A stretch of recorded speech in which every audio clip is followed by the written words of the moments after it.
What is Instacart? You know, my investments and my expenses. Ha la la la la la. Fuck. What is up, guys? My name is Matt Black and welcome to my very first YouTube video. So as many of you guys know, I recently started doing Instacart. It's been about probably 30 days since I've done it. So I'll briefly be going over what is Instacart, how much I was making on a weekly basis and a daily basis, and last but not least, investments and expenses. So number one, what is Instacart? So for those of you who don't know, Instacart is an online grocery delivery service. Once you make your account, you can choose from whatever stores are available in your area. So in my instance, the grocery stores that are available are Costco, Sam's Club, Sprouts, Total Wine, Natural Grocers, places like that. And so once you've selected your store and all the items that you want from that store, you submit your order. And once you submit your order, us shoppers get an in-app notification saying like, hey, you know, there's a batch available. And the thing about these batches is they disappear within the second. So the moment you see one, you have literally a split second to decide whether or not you want to take it. Because the longer you take, you know, the batch will be gone. And that's not good. In other words, it's first come, first serve. Number two, how much do you make? What is your payout weekly, daily, and how much did you make in sales? Now, quickly before I get into how much I was making, I need to give you guys a quick backstory on my operating areas, because depending on where you're located and depending where I'm located, our operating areas have a huge impact on how much we make on a day-to-day basis, solely because of the people that are living there, known as the demographics.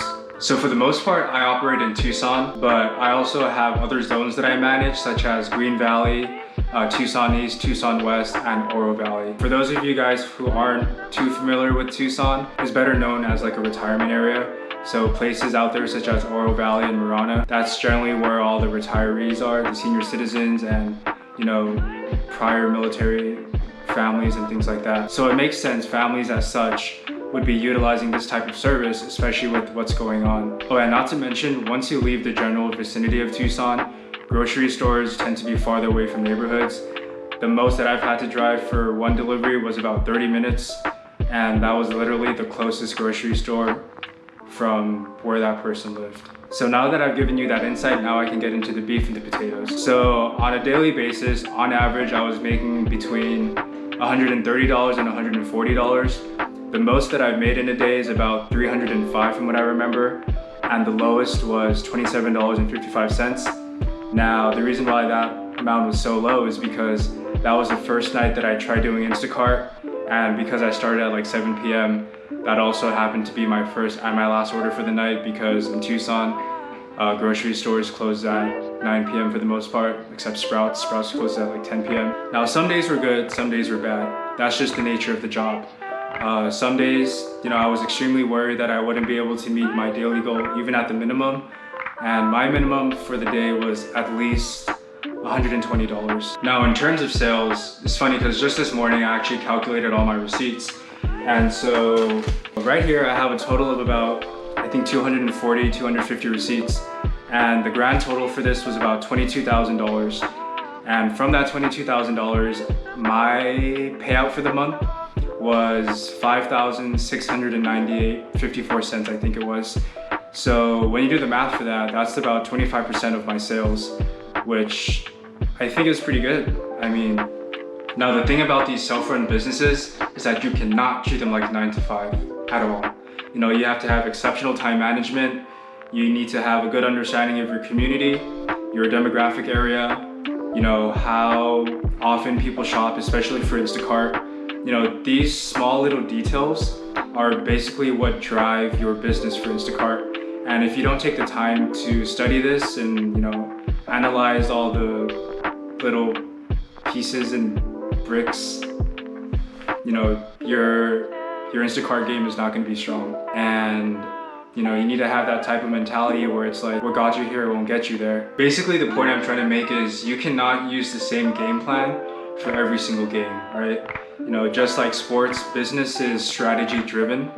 If you don't take the time to acknowledge the small little changes or inefficiencies, your business, number one, will not survive long. Number two, you personally will burn out and will stress out.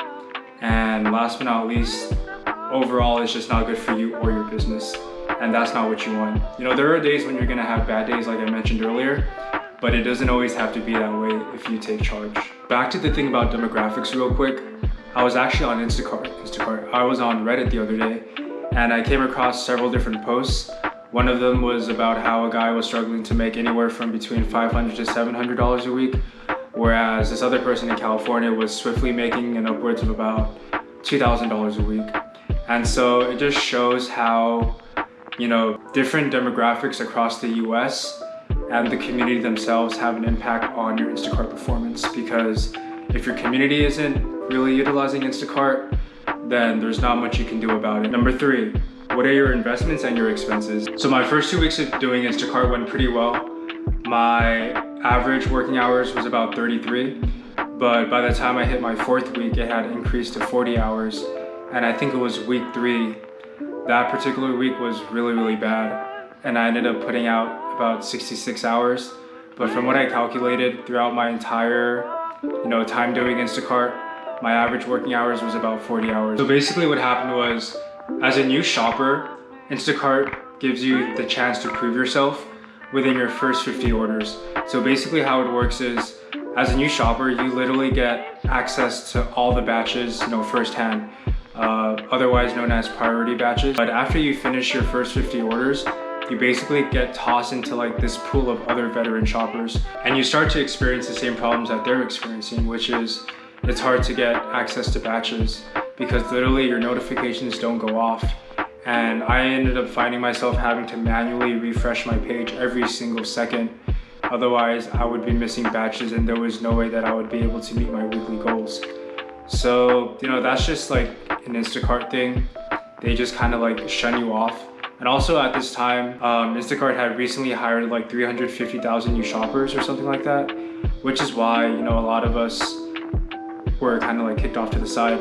But in addition to that, there was also, it's still going on, people using, hack bots or bots in general to basically snatch orders automatically without them having to actually like manually choose it.